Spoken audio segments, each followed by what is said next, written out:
2024년 7월 8일 월요일 엘든링이라는 그런 게임 제가 지금 요즘에 플레이를 하고 있는데요. 그래서 거기에 대해서 이제 플레이 후기를 좀 만들어 봤습니다.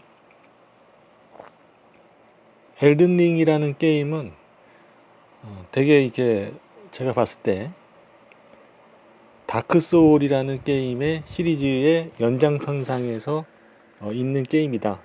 이렇게 볼 수 있을 것 같아요.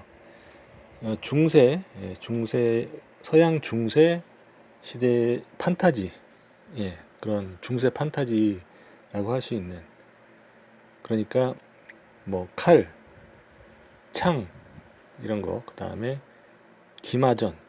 이번에 이제 엘든링에서는 기마전을 좀 어느 정도 구현을 좀 했어요. 그래서 말을 타고 이동을 할 수 있고 말을 타고 전투가 가능하고 이런 걸 좀 구현을 했죠. 다크 소울에서는 그런 게 없었는데, 제가 봤을 때 그런 게 없었는데 조금 더 진보됐다고 볼 수 있지 않을까 이렇게 생각합니다. 그런 면에서. 그래서 이제 저는 이제 전사 캐릭터로 하고 있는데, 그 보면은 엘든링에 보면은 처음에 이제 캐릭터 선택을 할 수 있게 돼 있는데, 몇 가지 중에서 하나를 선택을 할 수 있게 돼 있는데, 저는 이제 방랑 정사를 선택을 해서 플레이 중인데요.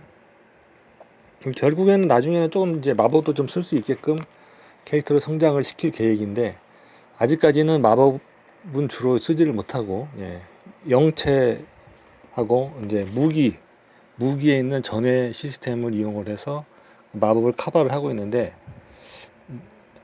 나중에 조금 더 레벨업을 하게 되면 마법도 직접적으로 마법사처럼 마법도 쓸 수 있게끔 한번 만들어 보려고 하는데, 가능할지 모르겠습니다. 1회차에서 한번 다 구현을 한번 해보려고 하는데,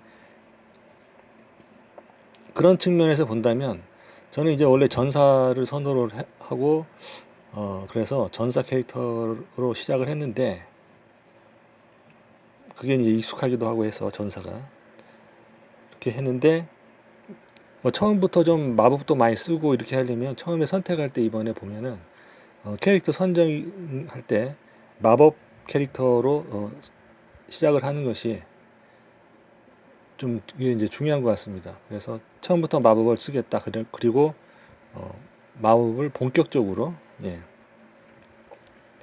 그렇게 전투에 직접적으로 본격적으로 대부분을 마법으로 커버해 보겠다. 이렇게 화려한 마법도 한번 써보고 강력한 마법도 써보고 이렇게 하겠다라고 하게 되면 처음부터 그에 맞는 캐릭터로 선정을 해서 하는 게 좋을 것 같다는 그런 생각이 들었습니다. 그래서 저는 전사로 했는데, 전사로 해보니까 초중반까지 마법을 쓰기가 힘듭니다. 적들도 그렇게 만만치 않기 때문에 뭐 어정쩡하게 했다가는 진행이 안 될 정도로 그렇게 막힐 수가 있어요. 적들이 점점 강해지고 하기 때문에 만만치가 않아요. 그 패턴이라든지 적들이 전투하는 그런 패턴이라든지 이런 것들이 만만치 않기 때문에 일단은 전사 스타일로 커버를 많이 하고, 그 다음에 이제 마법을 못 쓰지만, 직접적으로는 못 쓰지만 무기의 옵션으로 달려있는 전회 시스템을 활용을 하고, 그 다음에 영체까지 활용을 하게 되면 뼈가루를 이용한 그 영체 소환, 이런 거를 하게 되면 상당히 좀 마법이 없어도 커버가 되는 부분이 좀 있어요. 그래서 처음부터 마법을 쓰려면 반복되는 말이긴 한데, 처음부터 마법 캐릭터를 선정을 해야 된다. 그렇게 해야 되는 이유 중에 하나가 마법 종류도 몇 가지 있는데, 마술이 있고요. 마술이 있고, 또 뭐 기도도 있고, 그 다음에 뭐 이번에 뭐 용찬교회라고 뭐 이렇게 해가지고 그쪽에 계열도 있고 해서, 그쪽은 또 신비 계열도 있고 해서 이런 것들이 촉매가 필요합니다. 촉매. 그냥 그 마술을 내가 습득을 했다고 해서 바로 쓸 수 있는 게 아니고 촉매가 없으면 사용이 안 돼요. 그래서 촉매라는 거는 마술 같은 경우에는 이제 마술 지팡이 이런 게 필요하고, 기적 같은 경우에도 거기에 또 그 기적을 그냥 쓸 수 있는 게 아니고 그 촉매가 좀 필요해요. 신비는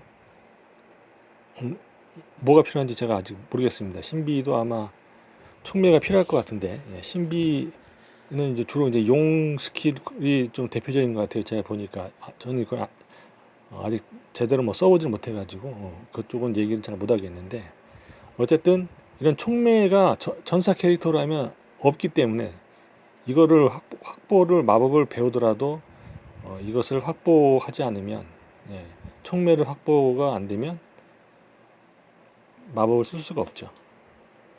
이런 부분에 있어서, 그 다음에 이제 그렇다고 해도 전사도 이제 원거리가 없냐 하면은 물리적인 원거리가 있죠. 뭐 활이라든지 석궁 같은 거 이런 걸 쓰면, 그런 걸 쓰면 원거리가 이제 커버가 되지만, 뭐 저 같은 경우에는 또 이제 그것도 쓰고 섞어서 여러 가지 이제 무기에 달려있는 전에도 쓰고 이렇게 해서 마법이 없는 것을 커버를 하고 있죠. 영체도 쓰고 해서. 그래서 처음에 시작할 때 이러한 그 캐릭터 선택 부분에 있어서 상당히 좀 그 방향성이 좌우된다 이렇게 느꼈습니다. 그래서 전사 캐릭터를 선택을 해놓고 마법을 쓰겠다 이렇게 하게 되면은 좀 어려울 수 있어요. 난관에 봉착할 수 있다 이런 얘기죠. 그 다음에 마법 캐릭터를 선택을 해놓고 마술사를 선택을 해놓고 혹은 뭐 성직자를 선택을 해놓고 칼을 위주로 쓰겠다 이렇게, 무거운 갑옷을 입겠다 이렇게 하려고 하면 안 된다는 얘기죠. 그러면 앞뒤가 안 맞게 돼버려요 게임이. 그래서 진행이 어려울 수 있다. 게임 진행이 안 될 수 있다 이런 얘기예요. 요 정도 하고 일단 얘기를 마쳐보도록 하겠습니다.